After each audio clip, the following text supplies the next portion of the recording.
Você está no podcast Academia do Agro, dedicado à competitividade do agronegócio brasileiro, com abordagem de temas que fazem parte do seu cotidiano, trazendo dicas e sugestões para o seu trabalho. Vamos juntos!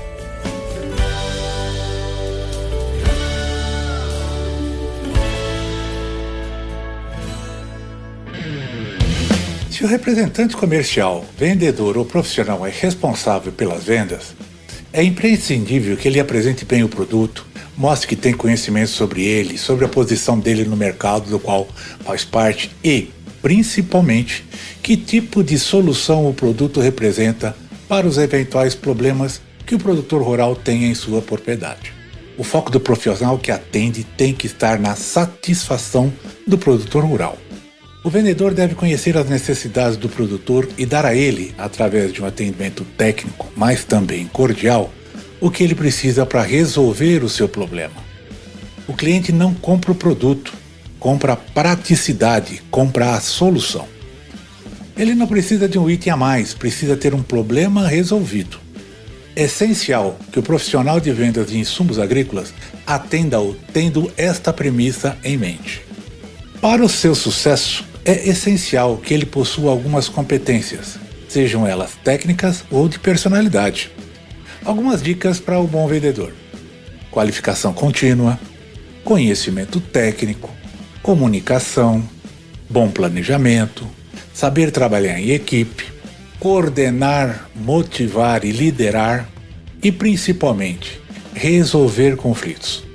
Em toda a sua jornada profissional, Edson Amadeu percorreu e se habilitou em todas essas competências, iniciando como técnico agrícola, administrando fazendas e trabalhando como um exemplar representante profissional de vendas. Atualmente ele é produtor rural, para quem não existe tempo ruim, seja debaixo de sol forte ou temporais, é uma pessoa que faz valer sua força e sua dedicação. Vamos lá? Podcast Academia do Agro. Olá, Edson Amadeu, satisfação em tê-lo aqui no podcast Academia do Agro. Bem-vindo! Valdir, satisfação toda minha. Já fazia um tempo longo que a gente não se falava e ter novamente a oportunidade de falar com você, satisfação muito grande. A gente conviveu por um tempo aí na empresa que nós representávamos e estamos novamente aí. Às vezes a distância separa, mas os amigos a gente não esquece não. Muito bom. Que bom, cara. Fico lisonjeado em ouvir isso. Também é uma grande satisfação para nós aqui da academia recebê-los, sabendo que aqui é uma arena onde a gente procura justamente nessa interlocução, nesse diálogo, nesse bate-papo, transferir para aqueles nossos ouvintes, os nossos ouvintes frequentes, aí, os nossos seguidores, né, vamos chamar assim, hoje é linguagem da rede social, é seguidores, se motivem, né, se impulsionem por essas nossos pensamentos, nossas interações, e isso para nós é muito importante. Tenho certeza que nossos ouvintes gostam muito disso daí. Edson, não posso negar que o convite para o seu à Academia do Agro, para mim é muito especial, porque você, na sua trajetória profissional, sempre se mostrou um representante, um profissional de uma retitude muito grande, de uma seriedade muito grande, uma qualidade muito grande no relacionamento com seus clientes, na conquista de um território naquela época difícil de se atingir, que você superou, né, todas as adversidades daquela área e teve excelentes resultados, criando aí com certeza um hall de amigos muito grande aí na região. E isso, para nós aqui da academia, é muito interessante, é muito importante, porque isso aí motiva, isso impulsiona esses nossos colegas. Então, bem-vindo, e eu já queria começar contigo com uma pergunta bem simples que eu começo com todos, tá? Onde tudo começou? Conta um pouco a sua história. Bom, Valdir, primeiramente eu queria agradecer aí a oportunidade de estar contribuindo para o podcast, parabenizá-los também aí. Eu sou um ouvinte assíduo aí semanalmente das entrevistas, né? Até uma forma da gente relembrar os amigos que nós tivemos nessa jornada, né? E de certa forma nos motiva a seguir, né, o que nós estamos no momento. Bom, vou contar um pouco da minha história para os amigos que vão estar ouvindo, né? Eu sou de uma família de italianos também, pequenos produtores, num município pequeno que muitos podem até não conhecer, talvez você já tenha visto falar, chama Caconde. Ele está inserido na Serra da Mantiqueira, a serra que divide o estado de São Paulo com Minas. Nasci em 64, né? Sou o segundo de uma família com 6 irmãos. E, na ocasião, meu pai tinha conquistado a primeira propriedade dele, um sítio pequeno, onde nós fomos criados. Eu morava no sítio, né? Aí, a parte de estudos, a gente tinha que ir à cidade. Então, até a 8ª série, a gente morava no sítio e ia a pé, né, para a cidade. Teve a época que nós fizemos a parte de catecismo, que a gente às vezes ia 2 vezes. Então chegava a andar 20 quilômetros por dia. Mas tudo na vida tem um lado bom, né? Tudo isso aí faz parte do nosso crescimento. Então eu estudei lá na cidade mesmo, e depois eu tinha vontade de seguir a parte militar até. Talvez até um pouco de influência do momento que a gente estava vivendo, né, na infância ali. Eu tinha vontade de ir para Pirassununga para seguir a academia, né, e tentar ser um piloto, alguma coisa dentro da Força Aérea. Isso quando a gente estava cursando a 8ª série. Mas eu tinha um grupo de amigos lá que me motivaram a prestar um vestibulinho para Colégio Técnico Agropecuário. Então, como eu estava sozinho na parada para a academia e tinha um grupo para ir no Colégio Técnico e estava dentro da minha família, acabei indo para o Colégio Técnico. Tive a felicidade de passar e segui o Colégio Técnico em Espírito Santo do Pinhal. Eu, como era o segundo filho da família, eu tinha mais 4 irmãos caçulas, então eu tinha uma certa dificuldade até de aceitar aquilo ali, porque eu estava saindo de casa, né? Eu saí com 14 anos para fazer o colégio agrícola e tinha os menores ali que tinham que ajudar a criar eles também. Então é uma situação que meio que me dividia um pouco, né? Aí fui para o colégio técnico e comecei a gostar. Mas o primeiro ano foi um ano de muita dificuldade. Naquela época o trote era permitido no colégio agrícola. E os trotes eram pesados. Exemplo disso é que nós entramos em 140, minha turma, nós entramos em 140, no final do primeiro ano nós estávamos em 80. A maioria desistiu. Então tinha a dificuldade de morar fora, novos, né, a maioria novos, e trote, e tinha que trabalhar também. Dentro do colégio agrícola, naquela ocasião, a gente tinha os nossos compromissos já, tinha as aulas práticas, tinha as atividades, então muitos desistiram. Mas passou o primeiro ano, aí já foi para o bagaço no segundo ano, já facilitou um pouco, mas no segundo ano também eu tive um outro momento bastante difícil. No meio do segundo ano, meu pai descobriu que estava com câncer. Foi um baque e novamente eu pensei em desistir, para voltar a ajudar em casa. Mas fui conversar com ele e ele falou: não, você está lá, você tem que continuar e eu estou aqui, eu vou me cuidar, eu vou atrás de tratamento. E me deu uma força para seguir. Então foi o segundo ano, foi esse episódio. Aí no terceiro ano eu entrei com 14, eu estava com 17 anos. Eu era um dos mais novos da turma. E fui também pensando em arrumar o primeiro emprego. Mas tinha dificuldade, porque eu não tinha os 18 anos completos, não tinha o serviço militar, que era obrigatório, né? A grande maioria era obrigatório. E as empresas tinham uma certa dificuldade em contratar, porque se fosse chamado para prestar o serviço militar, as empresas tinham que assumir esse período aí. Então eu estava quase desistindo, voltei a conversar com meu pai para voltar para o sítio, ajudar ele lá, e enfim. Mas meu pai me aconselhou novamente. Você saiu, você estudou, você tem que buscar suas oportunidades aí na vida. Insisti mais um pouco, participei de uma seleção para uma empresa, uma fazenda na região de Campinas, e acabei conseguindo o meu primeiro emprego.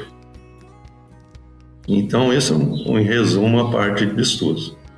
Quando eu estava no terceiro ano, tinha alguns professores que a gente se identificava bastante, me insistiram comigo para que seguisse os estudos, tentasse, talvez mais alto, prestar um vestibular, mas pesou muito as condições que eu tinha para continuar estudando, dentro da minha família. Então eu resolvi ir trabalhar, ir para o mercado. Então, na parte de estudo foi isso, que eu tive as oportunidades, e daí para frente foram surgindo outras oportunidades. Esse primeiro emprego meu foi uma escola muito boa, uma segunda escola. Eu trabalhei eu formei dia 19 de dezembro, dia 21 de dezembro de 79, de 81, desculpa, eu estava já iniciando minhas atividades. Então saí de casa lá com a roupa, uma malinha de roupa e fomos para a vida. Essa fazenda era uma fazenda, uma fazenda antiga,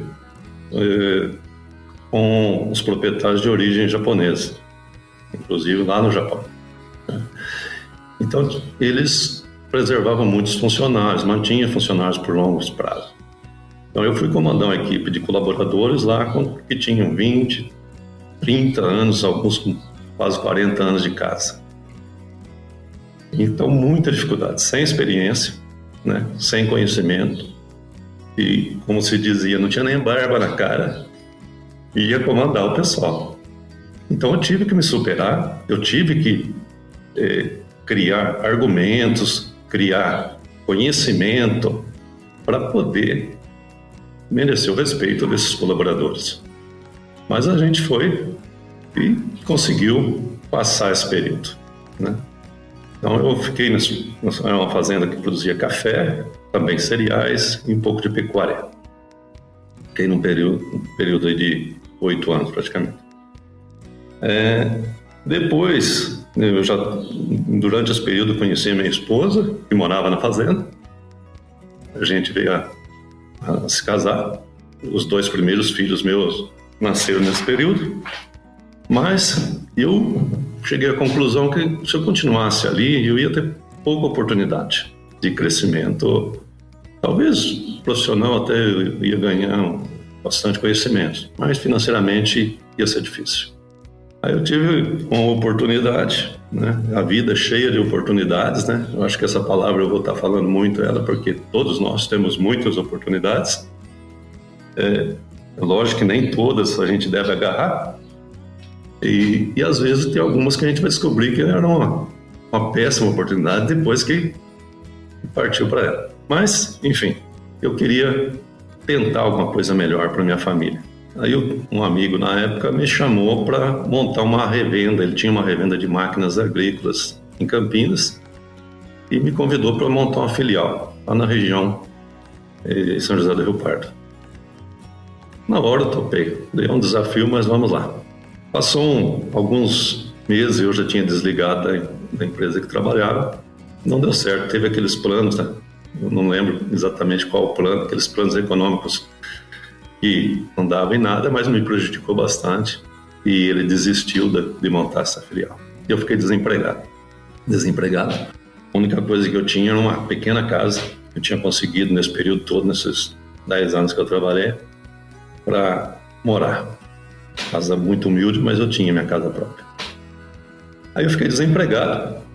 E com esse plano econômico, nós tivemos assim, uma paralisação nas empresas de contratação. Corri atrás para procurar oportunidades e estava muito difícil. E eu não queria voltar a trabalhar em fazenda. Mas chegou um ponto que eu falei, vou voltar a trabalhar, é onde eu tenho um pouco de experiência. Até tive um convite para ir para o oeste da Bahia na época, mas acabou não dando certo. Era muito difícil para mim estar mudando para lá na época. Eu falei, vou tentar mais um pouco aqui na região e vou procurar uma outra propriedade para trabalhar. Aí eu fui numa revenda de insumos agrícolas que existia na época, ver se eles sabiam de alguma oportunidade. E nessa revenda disseram, nós precisamos de você aqui. Eu falei, mas como assim? Eu não tenho experiência nenhuma com vendas. Eu estava do outro lado até ontem. O pessoal, não, nós conhecemos você, sabemos do teu perfil e você pode ter certeza que você vai dar conta. E aí eu encarei esse desafio. Até porque não tinha muita alternativa na ocasião. Aí comecei a trabalhar na região de Campinas, uma região que essa empresa tinha pouca participação. E eu fiquei 1 ano trabalhando nessa empresa. Trabalhava com sementes, inclusive da Pioneer. E outras marcas também. Mas eu fiz um trabalho e conheci nesse período o Jorge Verde. Ele era o representante da Pioneer, que atendia essa revenda, e o ajudei, que ele estava também há pouco tempo nessa área, a desenvolver uma região. Então foi uma oportunidade que eu tive de conhecê-lo. Passamos esse período aí, o ano de 91, e depois disso aí, no final de 91, o Jorge recebeu uma proposta para uma outra região, para abrir uma outra região que a empresa estava precisando dele. E ele um dia me chamou e falou, Edson, eu vou te indicar para mim a vaga que eles vão estar contratando um outro profissional. Eu falei, Jorge, eu não tenho condição de assumir. Eu acho que eu não tenho bagagem ainda suficiente, eu estou muito recente no mercado. Não tenho condições de assumir. Ele falou, você tem. Embora eu não acreditava, ele insistiu várias vezes comigo. E acabou me indicando para a Pioneer. Então eu participei de uma seleção, na qual tinha mais 3 profissionais, outros até com mais gabarito que eu, né? Um currículo melhor, com formação superior. Mas na época o Geraldo Tavanza era o gerente de área e acabou me contratando, com todos os desafios. E eu até relutei bastante para entrar. Primeiro porque era um representante autônomo, né? Tinha que ter uma estrutura que eu não tinha na época. E a parte de bagagem também eu achava que eu não tivesse. Embora eu tinha um pouco de prática do dia a dia em fazendas, que me ajudava muito, mas eu achava que aquilo não era suficiente. Mas encaramos. O primeiro desafio já era mudar para Itapetininga. Então, até chegar na representação, passou isso aí, Valdir. Podcast Academia do Agro. O Edson, você fez a sua história, a sua trajetória, e na minha cabeça foi passando um filme, né? Porque, de certa forma, semelhante, lógico, tem as suas diferenças, eu também tive uma trajetória muito parecida com essa daí, né? Em outros aspectos, tá? Mas assim, é muito interessante porque você vê, são coisas que aparecem à nossa frente, são oportunidades que aparecem na nossa frente, e sempre nessa hora vem aquele sentimento de será que eu sou capaz? Será que eu estou gabaritado para isso? Será que... E além disso também vem o aspecto da indefinição, né? Porque não é a atividade comercial que nós enfrentamos, ela não era de salário, veículos, benefícios, seguridade social, né? Era por conta e risco, é acreditar no taco para poder chegar no número final ali. Então, muito bacana, muito bacana. Mas dentro do que você comentou, chegando na representação comercial, o que você colocaria hoje, na sua experiência como representante comercial, os grandes desafios atuais para um vendedor representante comercial autônomo? Na sua opinião, que paralelo que você faz? Olha, Valdir, quando eu entrei na Pioneer, na época o seu Mariano esteve na região. Logo no início, o Jorge tinha montado alguns trabalhos e ele teve um corn tour. E o seu Mariano me falou uma coisa que marcou todo o período que eu tive como representante, e eu acho que isso é válido até hoje. Assim, quando você entra numa região, você precisa de um tempo. Você precisa, na ocasião ele falou, no mínimo 3 anos. 3 anos para você conhecer a região, conhecer teus clientes, conhecer os produtos que você representa, a política da empresa. E do outro lado, os clientes te conhecerem também. Então, o que acontece na representação, eu achei que mudou um pouco. Na maioria dos casos, o pessoal não dá esse tempo aí. Não sei se é 3 anos ainda, se deve ser 3 anos, tá? Mas eu estou falando os 3 porque foi o que ele me propôs na época. Ele falou, não se preocupe, você trabalhe sem preocupar, mas vai ter um prazo que você vai ser conhecido, né? Você vai saber quem são teus clientes, o que eles precisam de você, e do outro lado eles sabem o que pode contar contigo. Então, dessa forma, eu acho que a representação comercial é isso. A gente tem que ter um tempo, né? É lógico que às vezes a pessoa está no lugar errado, né? Não é aquilo que ele vai conseguir apresentar que a empresa quer ou que os clientes esperam dele. Mas tem que ter um tempo, né? Então, isso aí eu acredito que não mudou muito. Os produtores de hoje ainda esperam isso do representante comercial, né? Uma pessoa que entenda, que tem na mão para oferecer. O consumidor, ele quer benefícios, né? Ele compra benefício, ele não compra produto. Isso. Então, ele tem que sentir que você é a pessoa que vai trazer isso para ele. Isso aí, Edson, tá certinho. Me fala uma coisa, vamos falar um pouco de você, Edson. Edson Amadeu, técnico agrícola, administrador de fazenda, vendedor, representante comercial, que você comentou agora, e hoje agricultor, produtor rural. Como é que estamos na foto? Conta-nos um pouco sobre os negócios hoje, sua visão, seus desafios. Como é que estamos? O Valdir sempre foi uma pessoa muito focada no que eu me proponho a fazer, tá? Então, nesse período de representação, como eu já relatei, eu tinha, no início, uma dificuldade grande, seja financeira, seja de tudo, de aprendizado, né, experiência no segmento. Mas eu fui tendo esse tempo, fui gostando e fui aprimorando. Mas chegou um tempo e eu pensei, e depois? E o dia seguinte? Quando eu não tiver condição de continuar a representação, ou a empresa achar que eu também não tenho condição. Então, eu fui me preparando. E na minha cabeça, lá atrás, eu imaginava assim, esse ritmo é muito puxado. Quem foi representante comercial ou é representante comercial sabe que a cobrança é muito grande, né? Na época, as dificuldades que a gente tinha com locomoção, com estradas, com comunicação, enfim, saía segunda de manhã e voltava sábado à tarde, né? Vocês sabem como foi. Então eu falei, eu vou continuar, mas eu vou estabelecer um prazo. Na minha cabeça, eu vou fazer isso. E na minha cabeça, eu ia trabalhar até os 50 anos. Né? Dentro desse ritmo aí, sempre muito intenso, sempre entregando os números que a empresa precisava. E fui me preparando para o dia seguinte. Em 98, eu tive uma oportunidade com um pequeno produtor, um cliente meu. Eu sempre conversava muito com ele, a gente se identificava. Eu falava, o sonho meu é um dia ter a minha lavoura. Em 98, ele um dia me chamou e falou, eu sou arrendatário, você sabe?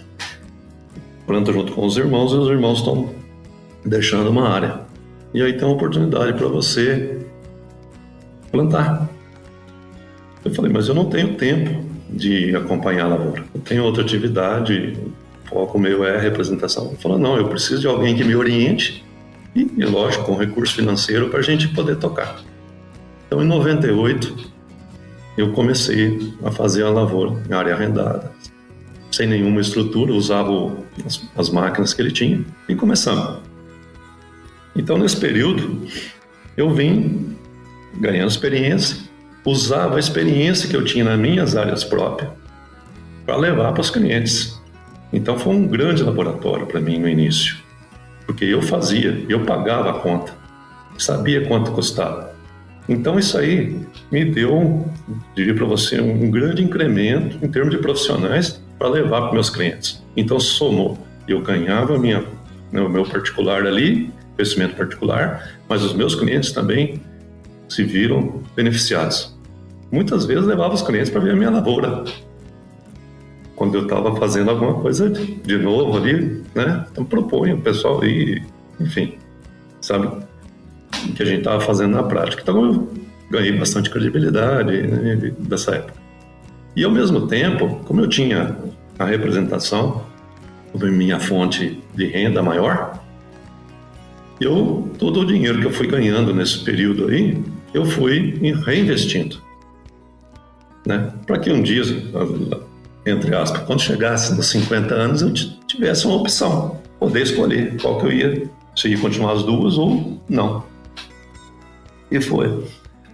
Aí depois, em 2007, eu consegui comprar uma parte de uma área que eu arrendava.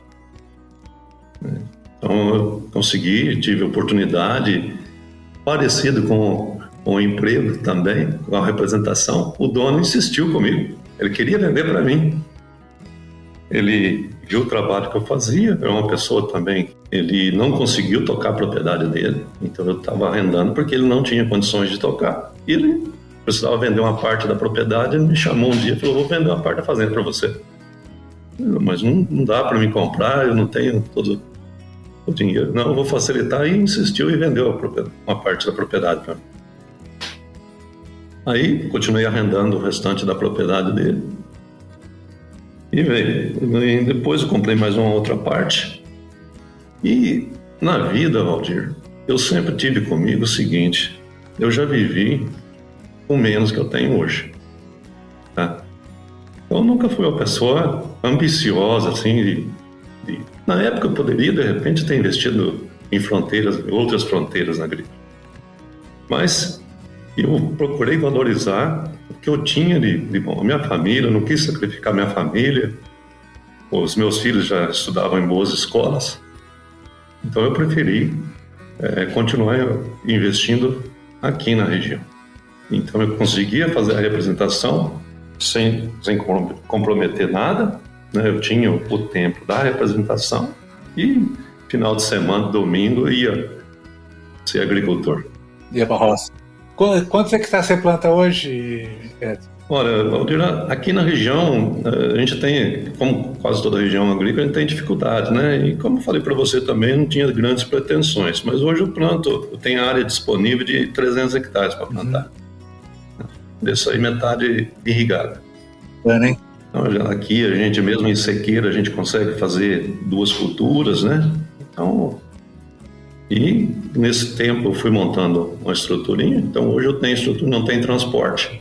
Preferi terceirizar. Cheguei a entrar em armazém também, mas cheguei à conclusão que eu não tinha o perfil para comercializar produtos de outras pessoas. E eu achei que era um bom negócio. Quando eu não estava nele, a hora que eu entrei, achei que eu podia fazer esse terceirizado com mais tranquilidade. Tá certo, tá certo. Mas a gente planta cereais, né? Então eu adequei o meu padrão de vida dentro disso aí, né? E vamos tocando. Os filhos mais velhos estão fora, né? O caçula fora, já formados, casados. E o caçula ainda está completando. A gente tem conversado mais, talvez ele venha trabalhar comigo, que seria muito bom. Entendi. Mas por enquanto eu estou sozinho, eu e os colaboradores. Esse sócio que nós iniciamos hoje, ele não está mais, ele optou em parar, que ele já é uma pessoa com mais idade.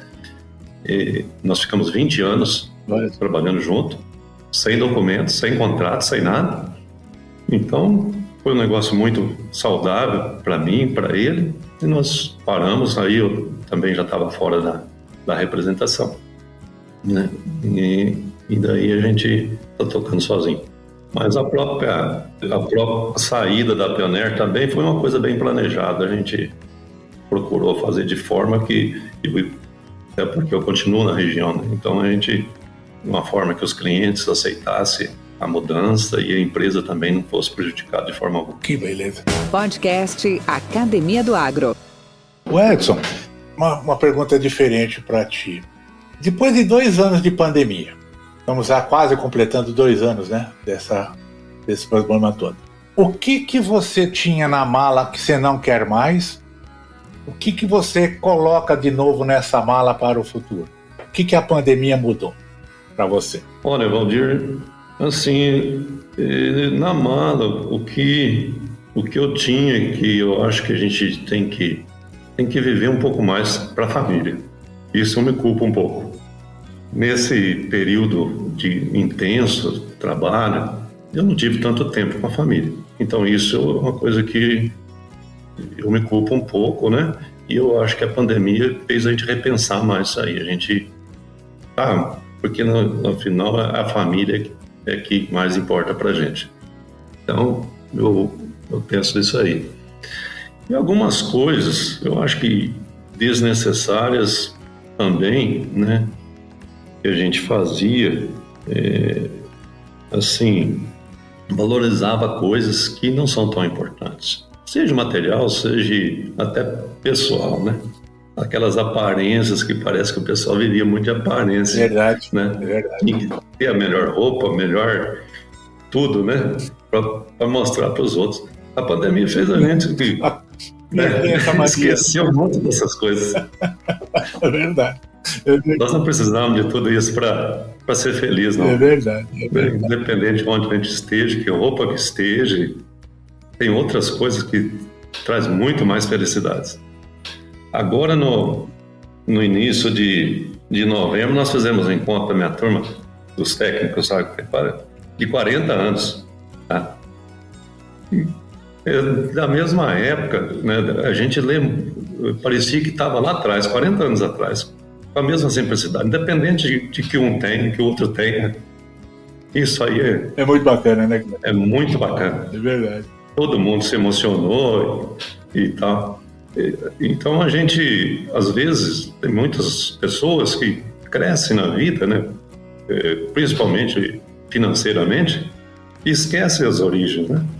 Então eu acho que as origens nos trouxeram até aqui. A gente não pode esquecer, não. É verdade, Edson. E um conselho para os nossos colegas do agro. O que você hoje daria de... Diz que conselho, quando é bom, a gente vende, né? A gente não dá, mas... O que você indica ou sugere aos novos atores desse grande segmento chamado agronegócio brasileiro? O que você sugere? Que conselho você daria? Olha, Valdir, eu acho assim que a vida é cheia de oportunidades. Né? Quando a gente dá oportunidade para alguém, automaticamente vem mais oportunidade para nós. E eu, nesse tempo todo meu profissional, eu tive a felicidade de ajudar muitos outros, assim como eu fui ajudado. Então, não pensar que a gente está sozinho no meio. Ao nosso lado tem pessoas precisando de nossa ajuda e dispostas a nos ajudar. É observar mais o nosso redor. A gente não pode se fechar. Né?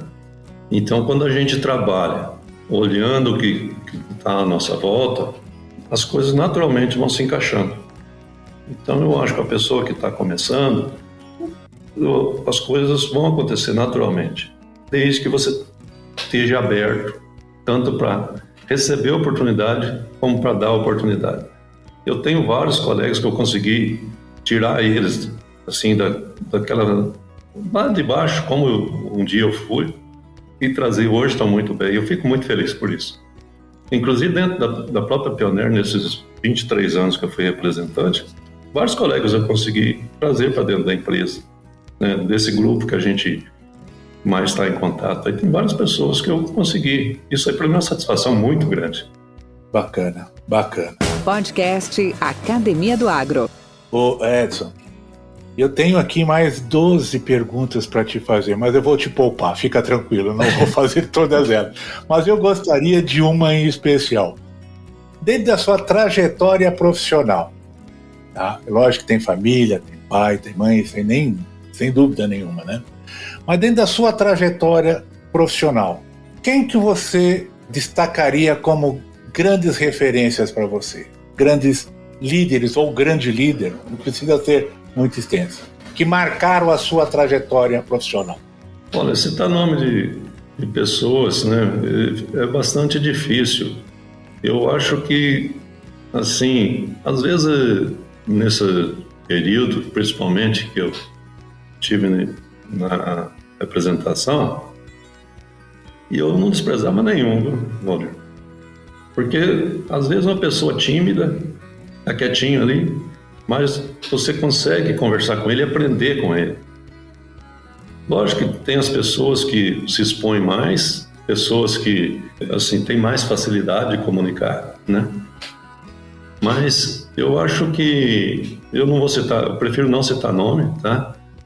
Mas, assim, toda pessoa que está ao seu lado pode contribuir com alguma vez. Eu aprendi muito isso na vida, tá? Independente da humildade que seja a pessoa que está do teu lado, ele pode estar contribuindo. É lógico que quando a gente vê alguns grandes líderes empresariais aí que tiveram sucesso, né? Eu acredito que você tenha lido, talvez, o livro do Antônio Hermílio de Moraes. Perfeito. Foi um exemplo de empresário, né? Que teve as dificuldades e tudo, mas um exemplo de tanto como empresário como pessoa, né? E eu acho que talvez ele tenha marcado mais até pelo lado pessoa do que pelo lado empresário. Perfeito. Então, são pessoas desse tipo que eu acho que fazem a diferença. Quando eles conseguem caminhar com os dois lados, né? Tanto pessoal como profissional. Edson, cara, queria muito te agradecer esse papo. Quero também já deixar novamente a arena aqui disponível à disposição do amigo para a gente poder ter outras conversas tão agradáveis como nós estamos tendo, né? É bom a gente reviver bons momentos, como você disse. A gente tem que ter essas referências, né? Até para compartilhar com os mais novos. Então, gostaria de te agradecer a sua participação. E como é que as pessoas podem entrar em contato com você? Fala seu e-mail aí para nós. Olha, através do e-mail edsonAmadeu@gmail.com. Bacana. Ou no Zap, no código de área 15 99805 1226. Bacana. E eu ainda estou evitando outras redes sociais, tá? Me estou dando assim um pouco de folga. Ainda é bem que eu não perdi o seu perfil no Facebook, né? Eu sei que eu respeito a opinião de cada um, que o pessoal gosta de rede social, mas eu ainda tenho dificuldade com as ferramentas. Prefiro ainda o velho e-mail e o telefone para comunicar. Eu acho que o WhatsApp hoje facilitou bastante. Beleza, então. Edson, muito obrigado, cara. Muito obrigado, grande abraço, fica com Deus. Eu que agradeço, Valdir, né? Foi uma satisfação. Lógico que a gente talvez pudesse até contribuir mais, mas acaba se envolvendo na história, né? Se emociona. Talvez eu tenha ocupado muito o tempo da entrevista com isso, mas eu acho que é importante, né, a gente expor um pouco da história que nos trouxe até aqui. De forma alguma. Nesse grupo. De forma alguma, o que você fez para o seu depoimento agora aqui com a gente é a essência do nosso podcast. Fique muito tranquilo, foi perfeito, tá? Foi perfeito, o tempo foi menos do que suficiente para poder, inclusive, contar mais coisas, a gente sabe. Mas foi muito, muito bom, muito agradável mesmo. Nesse grupo de ouvintes aí tem grandes amigos, né? Espero que com isso aí a gente reencontre, né? Um pouco, né? Mas a gente está um pouco longe, né? A distância. Lógico que tem alguns querendo reencontrar e vai ser uma satisfação muito grande quando puder reencontrar cada um de vocês. Mas a gente está aqui também sempre de braços abertos para recebê-los. Contem conosco também. Obrigado, então. Valeu, companheiro. Valeu, Valdir. Um abração. Mentes brilhantes incentivam outras. Crônicas do Agro, com seus especialistas e líderes comentando, opinando e analisando diversos assuntos através da sua ótica e de sua experiência. Seja você o fator multiplicador. Boas práticas, boas ideias.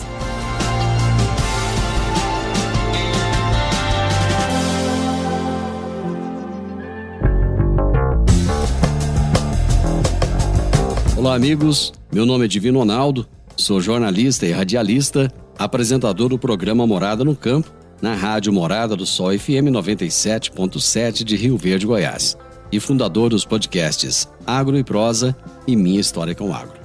Hoje eu vou falar com vocês sobre comunicação no agro. Muito se fala sobre a necessidade de comunicarmos o agro para fora da porteira. Esse assunto tem sido tema de várias conversas e discussões. Na verdade, essa comunicação já começou de forma espontânea e orgânica há muito tempo, por influenciadores, jornalistas, blogueiros, professores, pesquisadores, estudantes e até mesmo por alguns produtores rurais que decidiram ficar na frente da câmera ou de um microfone.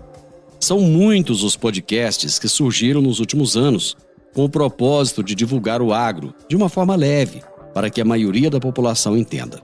Digamos que o agro saiu da academia e caiu na boca do povo. Além dos podcasts, há dezenas de perfis nas redes sociais que também visam comunicar o agro. Recentemente, entrevistei uma garota que mostra no Instagram o seu dia a dia na pequena propriedade dos pais em Santa Catarina. Ela alimenta os animais, limpa os estábulos, tira leite, vai à escola rural e faz brincadeiras despretensiosas com o irmão mais novo. No dia em que eu a entrevistei, ela tinha 40 mil seguidores. 2 semanas depois, chegou aos 100 mil. E no dia em que eu estou gravando essa minha prosa com vocês, ela já bateu 123k. Essa menina faz uma baita de uma comunicação do agro, assim como tantas outras pessoas que conheço. A diferença desses comunicadores é que eles conseguem mostrar o agronegócio de um jeito fácil, simples e descomplicado para o público. Fora da porteira não adianta querer falar difícil, nem usar termos técnicos e nem querer santificar o agro. Precisamos ser puros e verdadeiros. No agro também existem pessoas mal intencionadas e práticas de manejo nada ortodoxas. Existem os grileiros, pessoas que ainda maltratam os animais ou que ainda não entenderam a importância do solo. Isso não precisa de ser escondido. Basta que mostremos que a maioria absoluta daqueles que trabalham e representam o segmento são pessoas do bem e que fazem um bem danado para a humanidade como um todo. Alimentamos uma boa parte do mundo e podemos mostrar isso e falar de peito aberto e com orgulho. Comunicar o agro é isso, um trabalho de formiguinha, cada um fazendo o seu papel. Uns falando com os outros de forma simples, fazendo com que todos entendam a mensagem. Você que está me ouvindo agora pode ser um grande propagador das coisas boas que o agro tem. Faça a sua parte. Não terceirize essa responsabilidade. Se cada um de nós fizer a nossa parte, muito em breve a população brasileira vai exaltar o agro. Grande abraço para vocês e até a próxima semana. Com temas expressivos e dinâmicos, esse intercâmbio semanal visa oferecer um melhor desenvolvimento em suas habilidades profissionais e nas atividades e práticas do seu cotidiano. Somos da Academia do Agro, o podcast para todos aqueles apaixonados pelo agronegócio. Te aguardamos no próximo episódio. Até lá!